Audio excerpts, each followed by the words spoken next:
Good morning, afternoon, evening, night, whatever it is, wherever you are, from me, Bishop. Now, you may not have heard of me, though I am known worldwide. I mean, people in Slovenia and Italy and New Zealand and maybe in Sweden. I'm not sure if they got my stuff or not, but maybe in Sweden and in parts of the United States. And I know some folks in India watch me. So there are folks around the world that know me, but you might not know me. I'm Bishop. And I am trying to save the whole wide world and little old you. Yes, you Guggenheim selectors and judges and curators. I'm trying to save you. Now, what I'm trying to save you from or for is uncertain because I don't really believe in much of the mystical, magical, superstitious stuff. But I am trying to save you. And in fact, I have a specific mission today, but I'll get back to that in a moment. What you're seeing right now is one of my vermins. Video plus sermon equals vermin. I want them to be kind of like rats and insects and get everywhere and be hard to eradicate. That's sort of my goal with these things. Anyways, so I do these vermins and they're semi-weekly. Sometimes they come out every week. Sometimes it's once a month. It just really depends because I don't really have a well-funded mission. Though if you want to send some money to me, I would not in any way dissuade you. I'm not going to do an Oral Roberts or anything and swear that some God I may or may not believe in is going to suck me up to heaven if I don't get $1 million. But, you know, every once in a while I'm tempted. But that's all tangential. What I'm really here today to do is to save y'all a little trouble.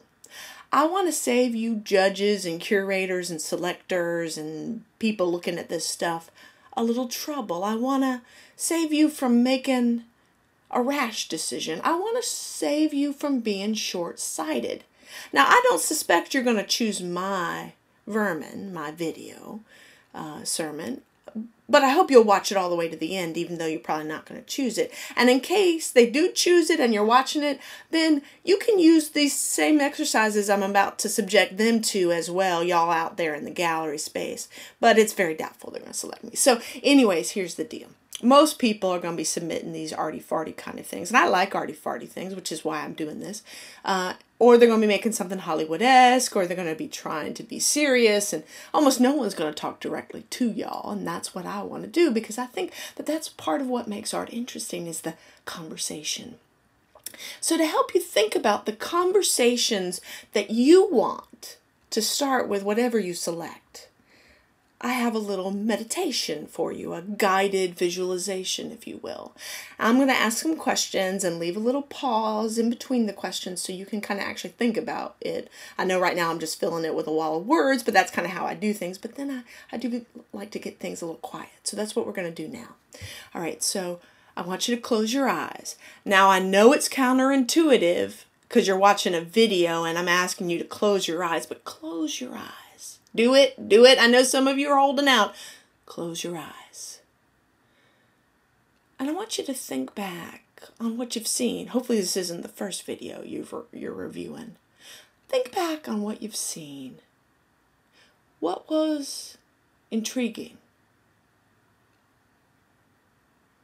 What was delightful in a soap bubble effervescent sort of way that it could almost just pop at the barest touch?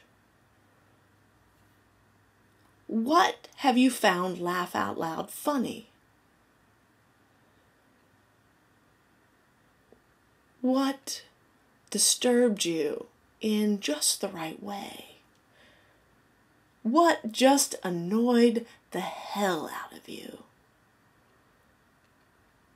Which video were you surprised that you liked, that against your better judgment you thought you shouldn't, but still somehow you did? Has there been a video that you just can't stand even though you think you should?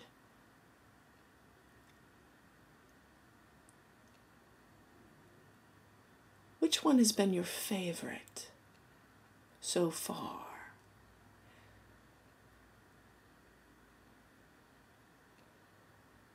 Which video did something really interesting with sound, so interesting that you wanted to close your eyes, not just because someone told you to, but you wanted to close your eyes just so you could focus on the sound of the piece?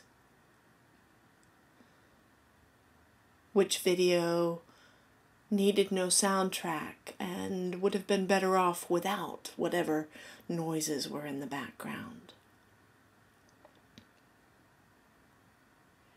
Which video would you choose if you didn't have a preconceived criteria, set of standards in your head about what makes something artful or filmic or good enough for the Guggenheim?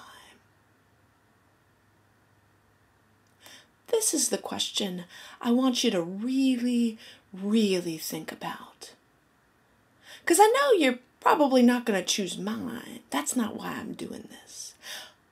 What I want you to remember is that we all get these sets of standards, these criterias, these rules, these norms in our head about what makes something art, about what makes something interesting, about what makes something beautiful, about what makes something filmic or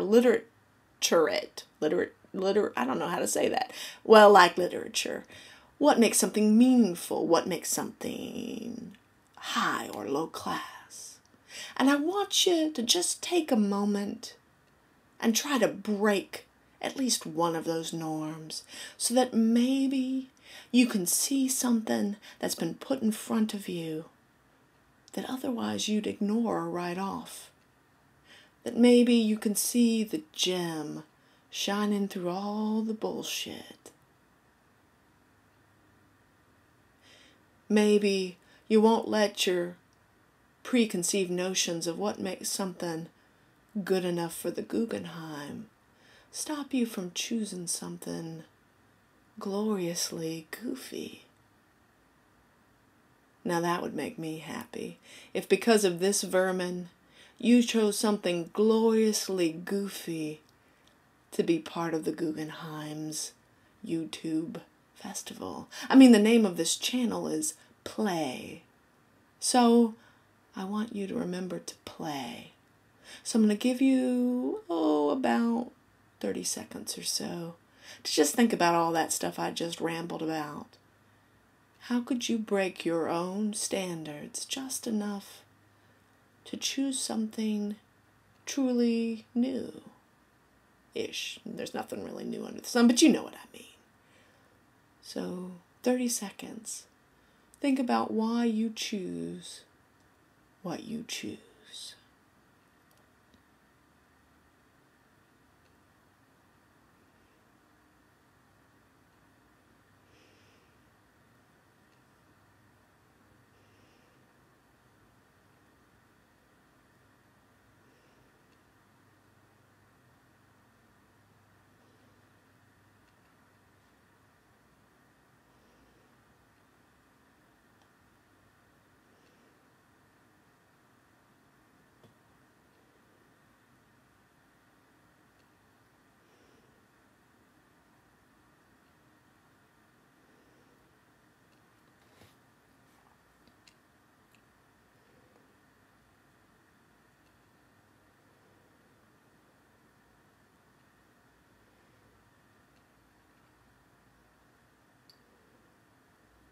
Well, that was probably a little longer than 30 seconds, but it's so nice silence sometimes.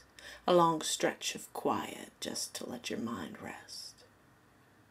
Well, I don't know if there'll be a next time. Normally I say until next time at the end of these things, but I hope you'll find me somewhere online. And I hope perhaps you'll think about inviting me to come to the Guggenheim and doing one of my art services. And that's where I bring my laptop and I live stream, perform a sermon in the gallery space while there's an opening. And I talk to people and get them to talk to me about art and why they like it and what they've done for art lately and all that stuff. But you probably won't do that because that's not what this is about. But I just had to put that pitch in. Anyways, hopefully there'll be a next time. Take care and keep on keeping on.